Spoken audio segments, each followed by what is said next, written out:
We are in the middle of a series called First Things First, right?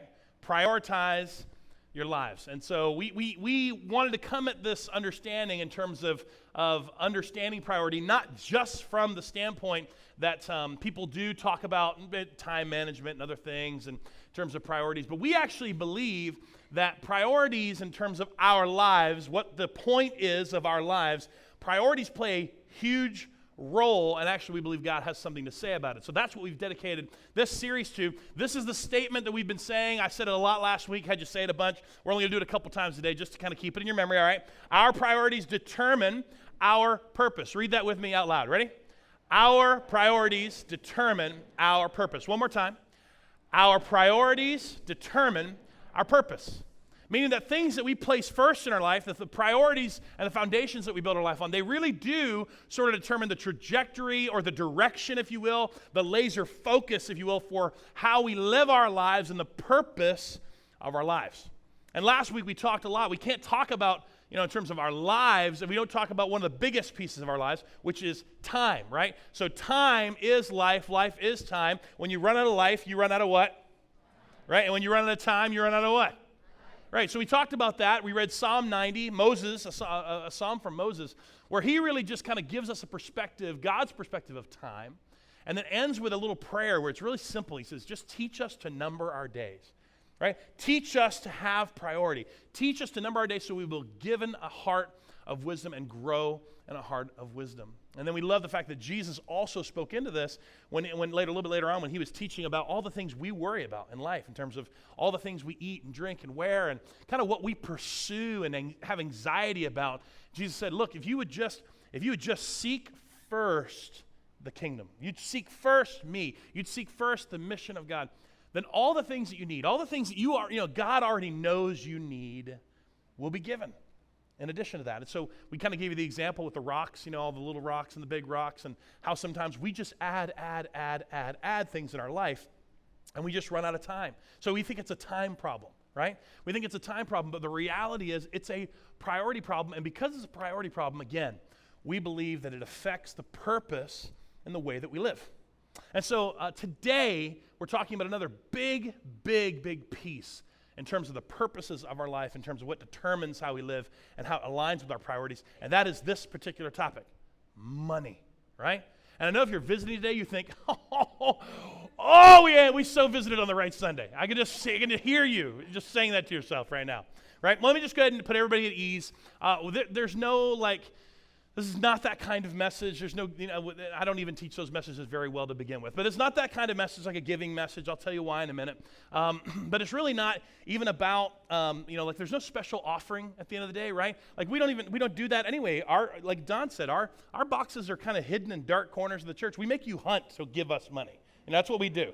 Now, there's intentionality behind that, and I'll share more about it. So it's not that kind of message. It's a message in terms of how does money affect purpose? How does money align with this idea of priorities? And it does. I want to bring a word out because we'll be talking about it more later this fall, but there is a word that kind of talks about that, and I believe it's generosity, right? Generosity, I believe, is really an understanding of how money and purpose align. I don't know if you read the blog last week, but I shared a little bit about the guy, Marcus Persons, who actually developed Minecraft, and they sold it to Microsoft. And I wrote a little story just about him, and really just in terms of one night when he sold his thing for $2.5 billion. And I've played it, and I don't know how he did that. But anyway, he sold it to Microsoft. And the reality was that he was having a bad night one night, and he really just kind of opened up his heart and shared just a little bit in terms of how he has struggled putting the understanding of money and purpose together in his life. Because it matters. There's something that ties to this that has to do with our priorities and the way we live.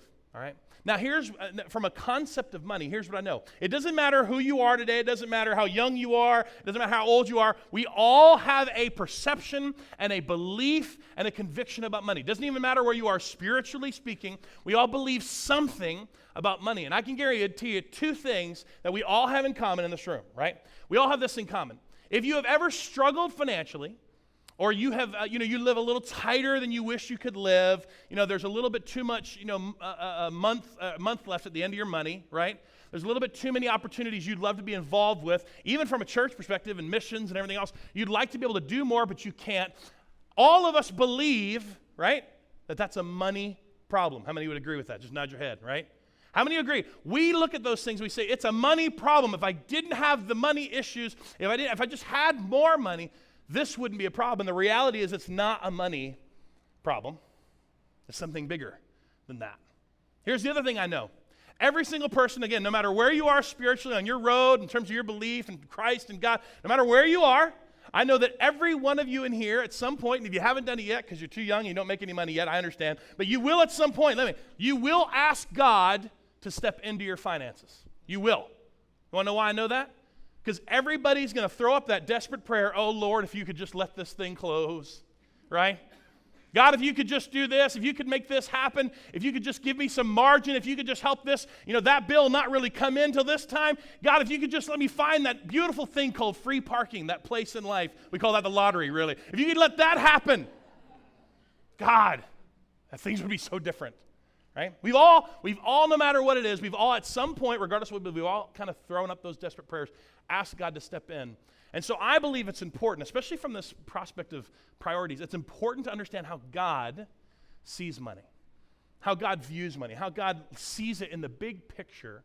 And so today we're going to read a story, one of the parables, if you will, that Jesus told. Oftentimes Jesus would teach parables so he could align a story and then give a lesson from that. He was just a master storyteller, master at these parables. And this is actually a series of parables. There's actually 4 parables.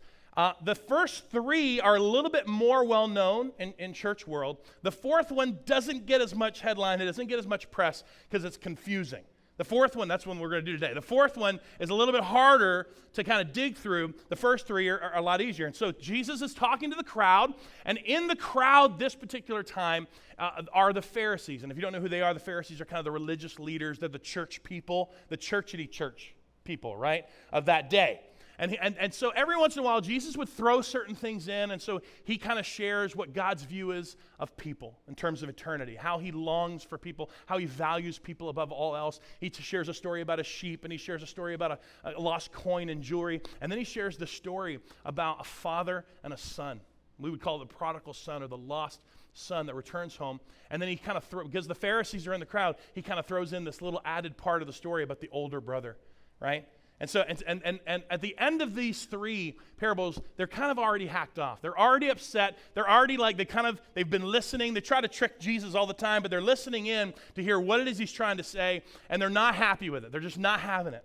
But because Jesus is the master storyteller, right? He is the master teacher. Jesus tells them, starts the 4th one off, and he just hooks them. I mean, I wish I could even speak this well. He just hooks them with the first line, right? So here's what we're going to read. Luke 16, if you have your own Bible, look it up. We're going to go right into it. If you don't have a Bible, there's Bibles in the little breezeway. Please feel free to take those. You don't have to check them out like a library. They're yours. You can take them home, all right? Luke 16, here's what he does. Here it is. It starts this parable, and he says this. There was a rich man whose manager was accused of wasting his possessions. So he called him in. And I'm telling you, Jesus just had them hooked right there. Why? Because the Pharisees, the religious leaders of the day, they would all have been considered rich men.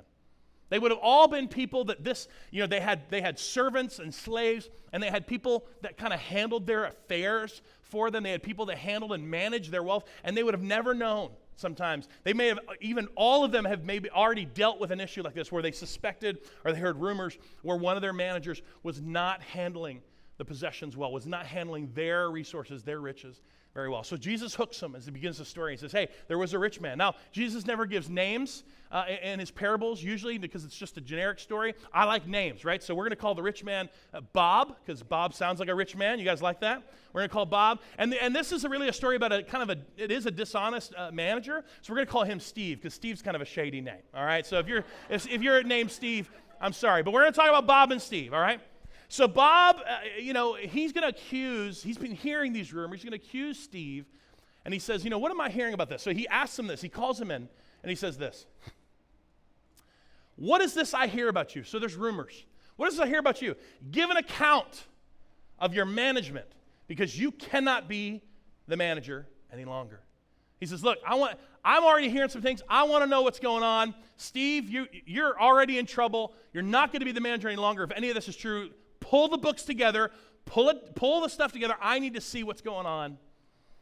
And then Steve says, right? The manager says to himself, what shall I do now?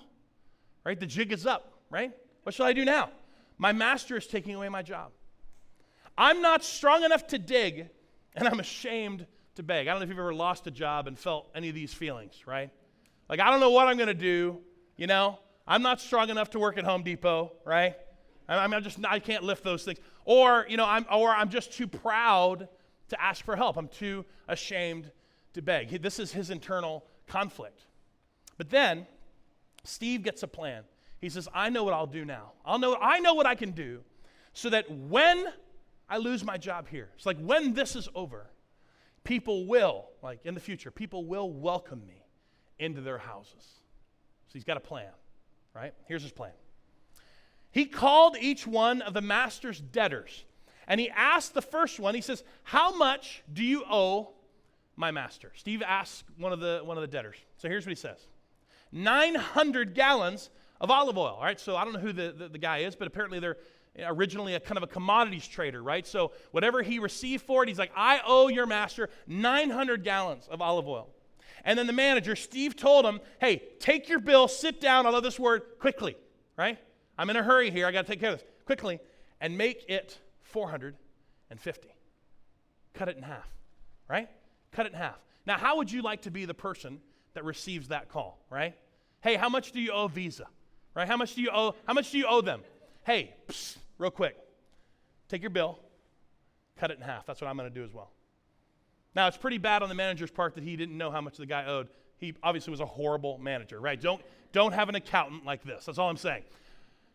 So he says, quickly, cut it in half. And you have to kind of put yourself in the shoes of the story and understand that, there is something to his plan, because the guy who's receiving the new bill of 450 instead of 900, how appreciative do you think he actually is? He's probably extraordinarily thankful, like, wow, seriously, in half? Wow, that is amazing. Listen, if there's anything you need, right? If there's anything I can do for you, don't hesitate to call, right? And that was the goal, right? That was the plan. That was Steve's plan. And so he goes and calls the next one. He says, he goes to the second guy, and he says, hey, how much do you owe? 1,000 bushels of wheat, he replied. And he told him, hey, take your bill and make it 800. I guess he didn't like him as much. I don't know, right? It was a smaller discount, but it was a discount. Maybe it's because it's wheat and you can see it more. I don't know. But, it's a discount nonetheless.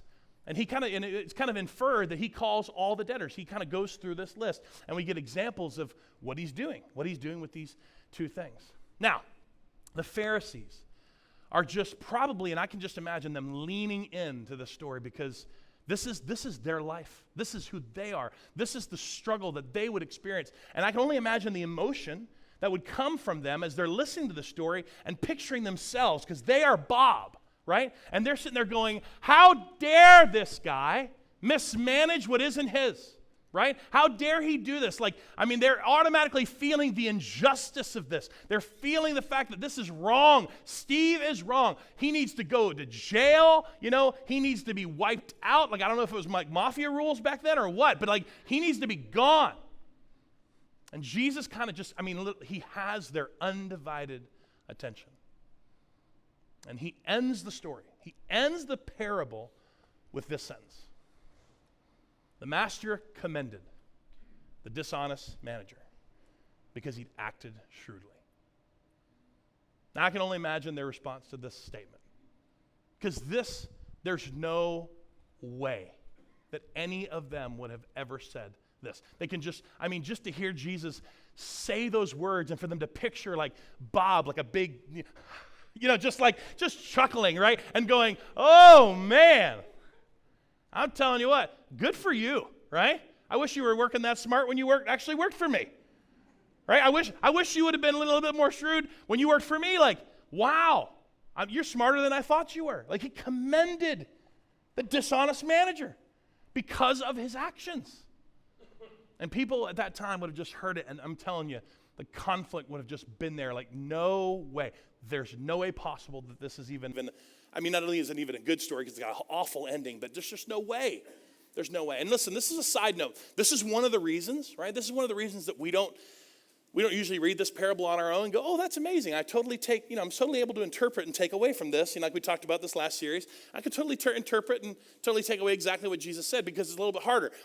Anytime we see a parable, and you just nod your head if you're with me, we always want to figure out who we are in the parable, right? We always want to know. We're always like, oh, am I Bob? No, oh, I don't want to be Bob. Am I Steve? Oh, I don't want to be Steve, right? Am I debtor number one, right? Am I the guy with the olive oil? Does Jesus like me more than the other guy with the wheat? All right, I mean, we start trying to figure out who we are in the story, and Jesus is going to explain it. He's going to tell us everything that this parable really does mean. But it's hard. Sometimes we just struggle because we want to figure that out, and we don't understand. We don't understand the response. We don't understand what's happening. We don't understand why Bob did what he did or why Steve did what he did. We don't understand anything about it. So here's how Jesus steps into the teaching now, the statements he's going to make about the story. Starts here, he says, for the people of this world are more shrewd, right?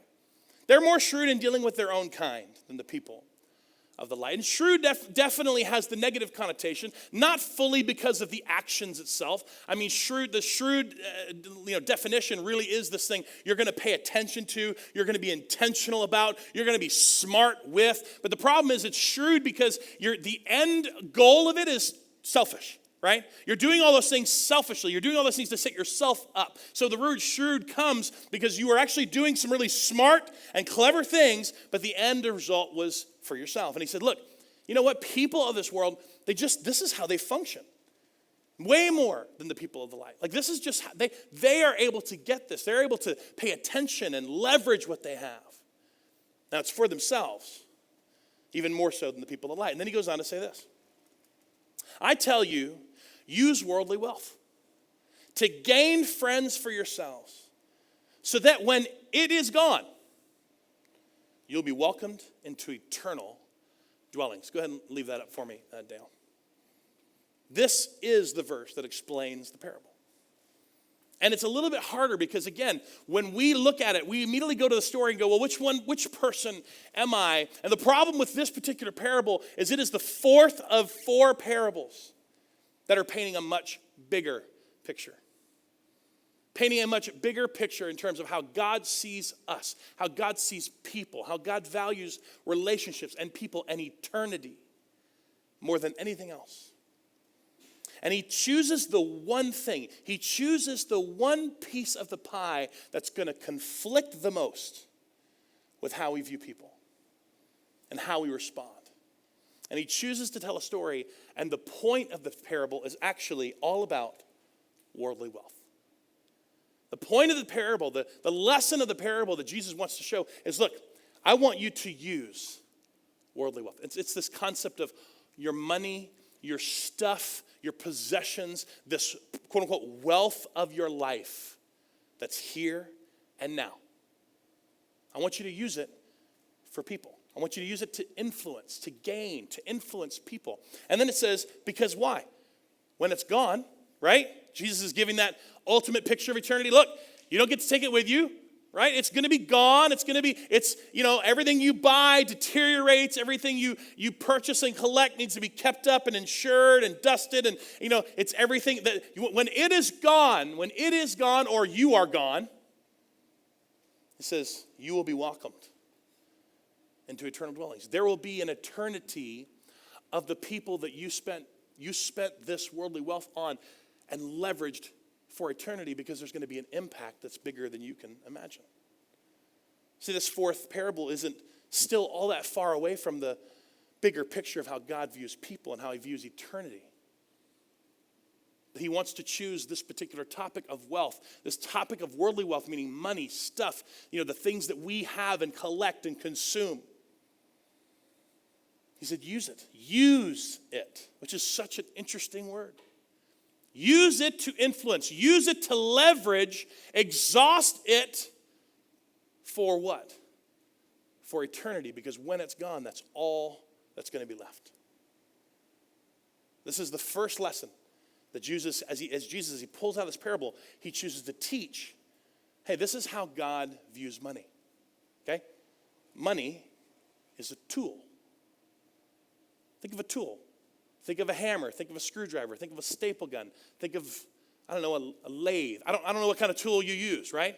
I don't know what kind of tools you're maybe accustomed to, but think about it like this is what God is saying. This is how Jesus is projecting this. Hey, use what you have been given, because this is how God sees it. Use it like a tool. Use it to influence others. Use it to leverage relationships. Use it right now while you have it. Use it for this purpose so that there is an end and an impact for eternity, because that's what's at stake. And that's what God cares about the most, right? That's what he cares about the most, is people and you and me and eternity. Hey, you have worldly wealth. Use it. It's a tool, right? It's a tool. Now, I know for you and I, that really comes to line, especially the word use, because when you say, hey, use this for this, there really is starting to paint the picture of a direction, right? Of a purpose for our life. That we understand that money is this, and therefore we have now purpose in how to use it properly.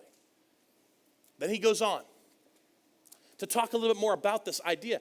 Whoever can be trusted with very little can also be trusted with much. And whoever is dishonest with very little will also be dishonest with much. Whoever is, this picture of dishonest or trusted, it's painting this contrast. Look, those who can be trusted, it doesn't matter how much it is. Those who are dishonest, it doesn't also matter what's over here in terms of the worldly wealth. And then he gives this contrast, which I love. He says, if you have not been trustworthy in handling worldly wealth, and this stuff, and this money, and this stuff, who will ever trust you with true riches? And that's a big contrast right there. Worldly wealth or true riches. Go to that slide where you just see those two words.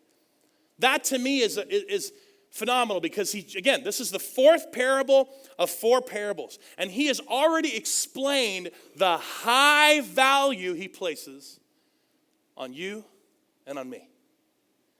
And then he tells a story about money as if it doesn't even matter that much. He tells a story about money that we don't get because we think we're the rich person, or we're the shrewd, and we're trying to put ourselves there. And he says, no, you don't understand. The story's about the money. And the money has a purpose. The money is a tool. Why? Because if you're not trustworthy with the tool that you have, if you're not trustworthy with what I've already given you, how will you ever be trusted with true riches, with the things that God values most, with the things that matter more than anything else, right? How can you be trusted with this? And I love that contrast between worldly wealth and true riches. The second, it goes on to say one more verse, because he kind of uses some of the same words. If you've not been trustworthy with someone else's property, who will give you property of your own? And this is a part where I look at it and go, I really do believe that Jesus is kind of using different words to help you understand that, listen, if you're not trustworthy with the life that someone else is offering you to live, how will you ever really have your own life? How will you ever enjoy anything of your own? Because you're not even using it the way I've given it to you to use. This is one of the reasons that, again, money itself does not satisfy anyone. Stuff, possessions, collections. And I know that you wish you had that problem just to see for yourself. I'm there too, right? I understand this. But understand the bigger picture. He says, look, how will you ever be trusted with even more of what I plan to give you as a tool to use for a greater purpose? If you'll never really enjoy your own stuff. You'll never really get to enjoy what it is you currently even have to enjoy.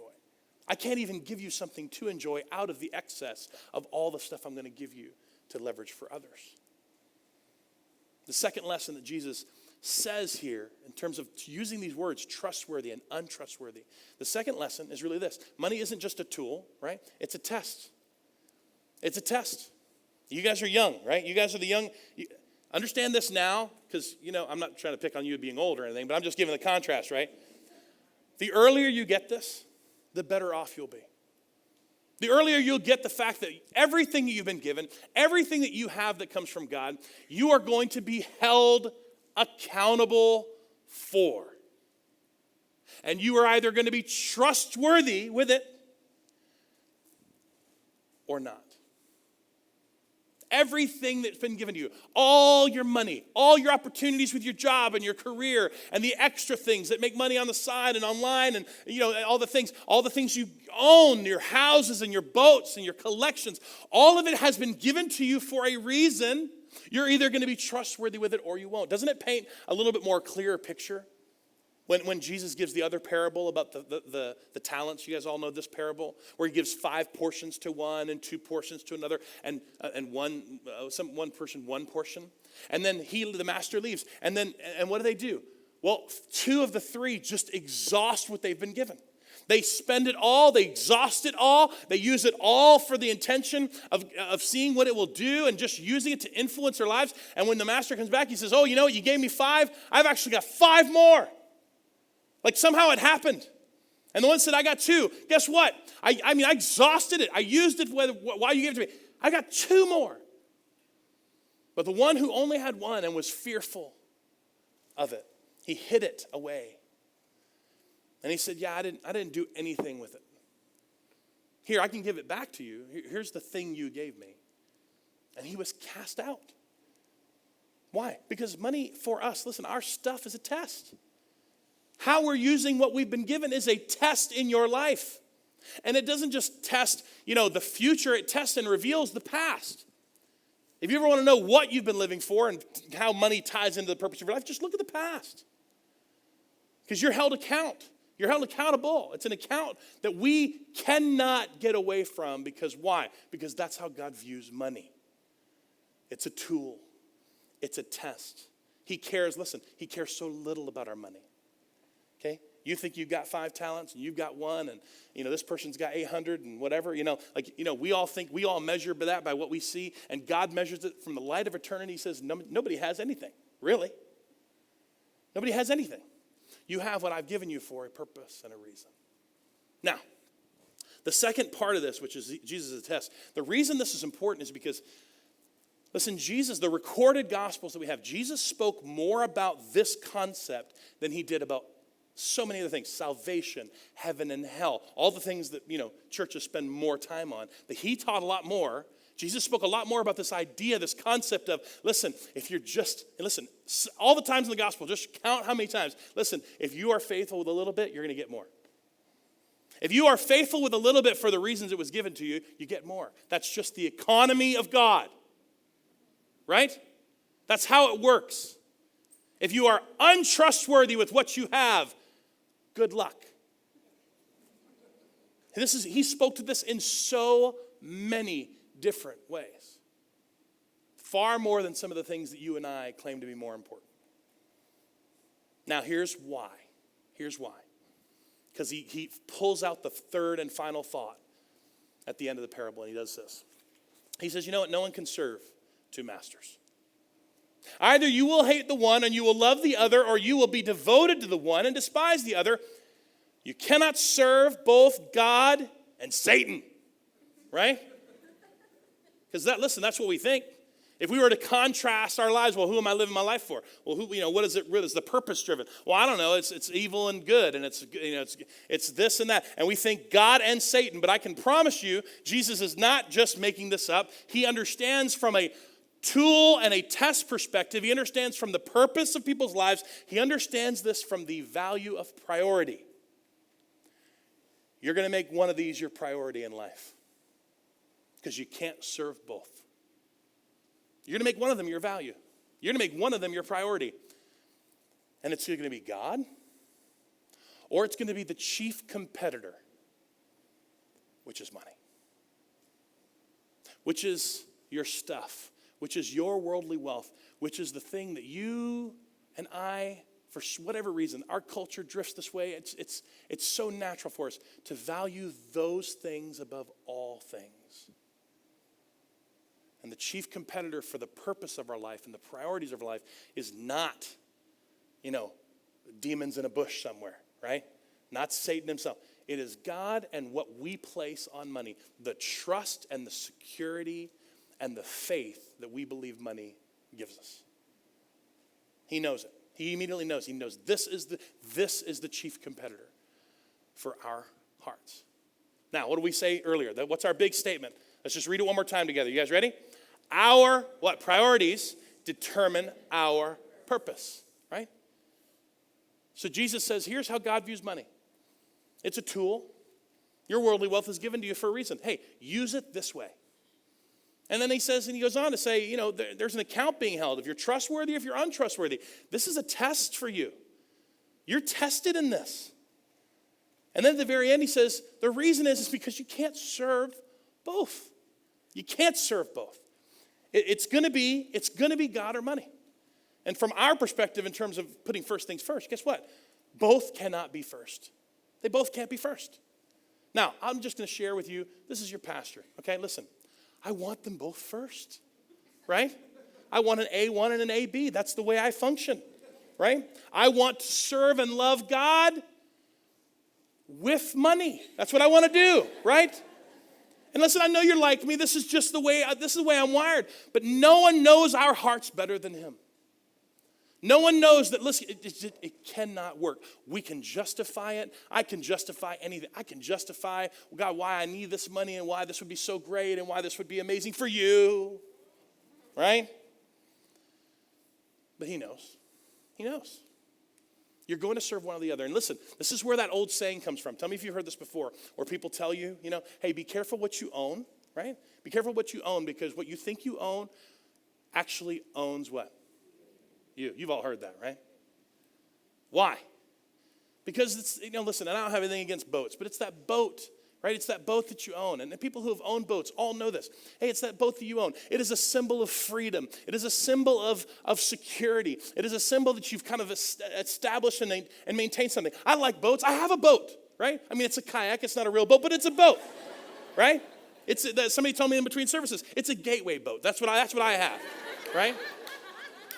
And I love my little kayak. But the reality is that all of a sudden, what happens with that? Well, it's true. Like, it costs money to fuel it. It costs money to store it.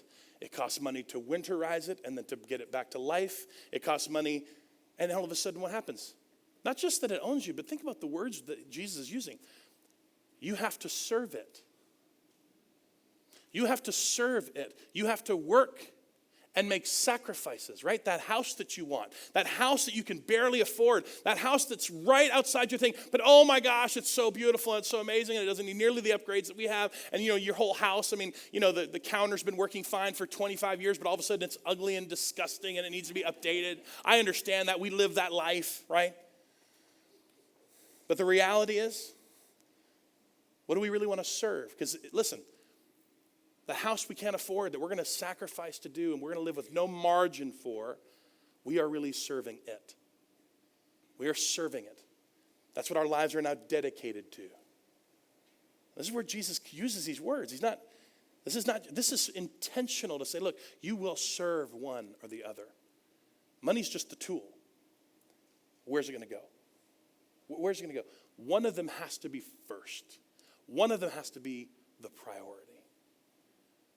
So what is it going to be? Now, I love this. I have to read this part because this is the part where he throws one more dart. He throws one more little truth grenade right at everybody, right? This is very similar to the rich young ruler where Jesus said, hey, sell all your possessions. Because he wanted to know what to do. And he said, sell all your possessions, give it to the poor. That's the last thing you need to do. And he walked away. And it said the rich young ruler walked away sad because he loved his money. Right? He loved it. Well, here's what I think is the Pharisees. They were already angry at the third parable, right? They were already upset. Now they've leaned in, they've listened to the whole thing in the fourth parable, and now the Pharisees, who loved money, right, heard all this, and they were, what's the word? Sneering. It's such a great word. We don't use that word nearly enough, right? I don't even know what sneering sounds like, right? I know what it looks like on Facebook, but I have no idea what it sounds like out of someone's mouth, right? Sneering. And he said to them, this is Jesus, says, hey, you're the ones who justify yourselves in the eyes of others. But God knows your what? Hearts. God knows your hearts. Listen, you guys are the leaders and you got the wealth and you're rich men, especially from God's religious people in the church. But listen, you guys are the ones that justify yourselves to others. I understand. Listen, I'm honest with you. I can justify just about anything. Before I was a pastor and gave my life to serve in ministry, I sold things and I was excellent. I'm an excellent salesman. So I can justify almost anything. and make it sound spiritual now. That's what I do now, right? And he says, look, God says, look, yeah, you can do it. You can justify it. You can make it sound amazing. And he says, but God knows your heart. And this goes back to that original thing I shared earlier, which is, hey, this idea of generosity, this understanding of money, the way God views money, this understanding of generosity for us, this is the reason this isn't a giving message. This isn't a message about trying to convince you and I'm trying to manipulate you and I'm going to bring up a kid with a backpack that's starving, right? And I'm going to try to get you to do something. We could do it. We could totally do it, but it'd be manipulative. And it's short-lived. Anything done out of manipulation and guilt is short-lived. This is an understanding of money. An understanding of generosity in terms of money and purpose, right? Because it's not a money issue, right? Generosity is not a money issue. It's a heart issue. I don't want to try to convince you to give something. Giving is just something you do. You have to change your priorities first. You have to change your heart first for it to actually make an impact, for it to actually make a difference. Not just in your life, but in the lives of others. In the lives of others. So now, the question that remains is, what are you doing with what you've been given? I don't know the answer to that for you. That's between you and God. It's a heart thing, remember? It's a heart thing. What are you doing with what you've been given? I don't think God's against boats. I hope not. I love my kayak, right? No, he's not against boats. He's not against collections and cars and homes. Understand, God's not against possession. He very clearly says it has nothing to do with money. It's our love of money, right? That's the root of all evil. It's the trust we place in it. It's the security we place in it. It's the fact that it is first in terms of what we serve and how we live. That's the problem with it. So the only question we have is, what are we doing? What are we doing with what we've been given? What are we doing with what we've been given? Now, I have to say this because it's true in terms of I love this church. This is my church. And when I think about the idea of generosity, listen, there's so many people in Journey that get this. They understand. This is one of the reasons we kind of make it, I was kind of joking earlier, but we don't talk about giving all that much because we have people in our church that understand what their money is for. That it was given to them as a tool. They have a test, and it's something they want to use to leverage to impact others. So this building and future buildings and campuses and, our vision's a big vision. It's an everyone vision, right? To humbly point everyone to absolute hope, right? We're praying bigger for what God wants us to do in terms of our vision. And we're saying, look, we get it because there's so many in our church. They really are. They understand it doesn't matter. Now, I said this in the first service, and I'll say it again.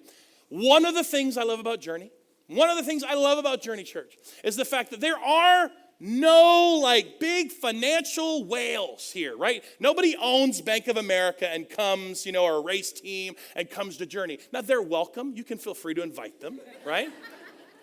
We're not turning them away. But one of the things I have always loved about our church is because we don't have any of those people, it is a collection of people who get this.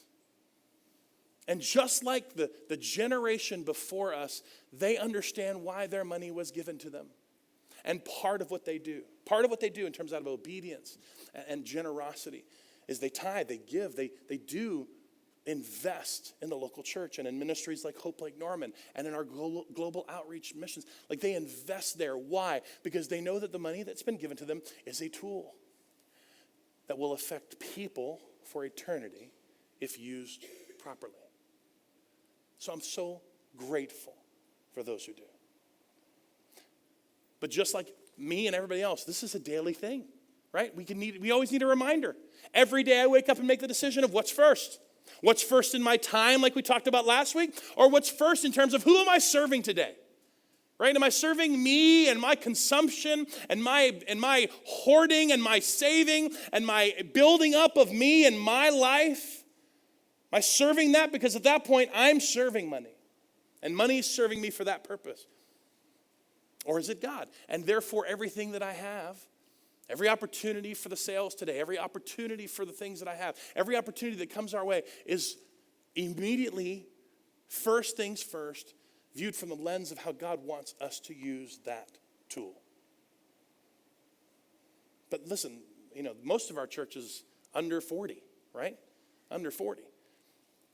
what are you leaving in the wake of your purpose, and the purpose of your life? What are you leaving in the wake of the purpose of your life when it comes to money? Listen, are you going to leave your children? Are you leaving your children ministries and churches and things that they're going to be able to grow up in and be able to be a part of like you are? Is that what you're leaving in the wake? Or are you just leaving in the wake of your purpose of life, stuff that won't matter? And let me just tell you, your children see it better than you do. Your children see, if you're 40 and over, have a conversation with your kids and ask them honestly, what do you plan to keep of mine when you die? You know what they say? Nothing. Nothing. We will sell it all. I don't want anything that you have. Now, that breaks parents and grandparents' hearts. I mean, it really does, because they maybe collected things. But listen, that's just the way it is. As Jesus said, it's going to be gone. It's going to be gone. What are you using it for? What's in the wake? Right? What is in the wake behind you of what you're doing with what you've been given? And that's how you'll know. And like today, not just know that some first things first, but how you can every day make a decision. God, I don't want to serve money today. I want to serve you today. I want you to be first. And I want my decisions about money and stuff and everything to be through the lens of what you value most and the true riches that you have in store, not just because he values it most, but has in store even for us to experience. What are we doing with it? We've all been given something. Let's pray together. Heavenly Father, I just thank you for your word today, the way it challenges us, the way that you sort of, again, we can justify so much in our lives, but God, you know our hearts. You know what we serve first. And God, far too many days in my life, I've served me and my stuff and the building of my life. I've served my worldly wealth instead of serving you first. And God, it's just the drift of our culture. Nothing in our culture points us to put you first. And so God, may these parables, these teachings, may these things be an anchor for us. And may it be a fuel to swim upstream, to swim in a different direction. I love Dave Ramsey, that you gave Dave Ramsey the words that we could live like no one else so that we could live like no one else. To make decisions that would reflect the purpose of our lives because of what we have claimed as the priority. Yeah, we want that to be you. Maybe we don't succeed every day at it, but we want that to be you. And God, I pray that for everyone here, as just a reminder to us, to know we are leaving something in the wake of our lives. And it reveals the purpose by which we live and the priorities that we've decided. God, I'm praying for me and my family and for the people of this church that the next generation would see a wake of people who understood how you viewed money. And we leveraged it and we exhausted it. And we wasted nothing so that we could serve you. God, we thank you again that it's only by your power and grace that we can reveal these things and self-reflect on these things, but it's also by only your power and grace that we can make decisions that change things in our life. We thank you for this. In your name, Jesus. Amen.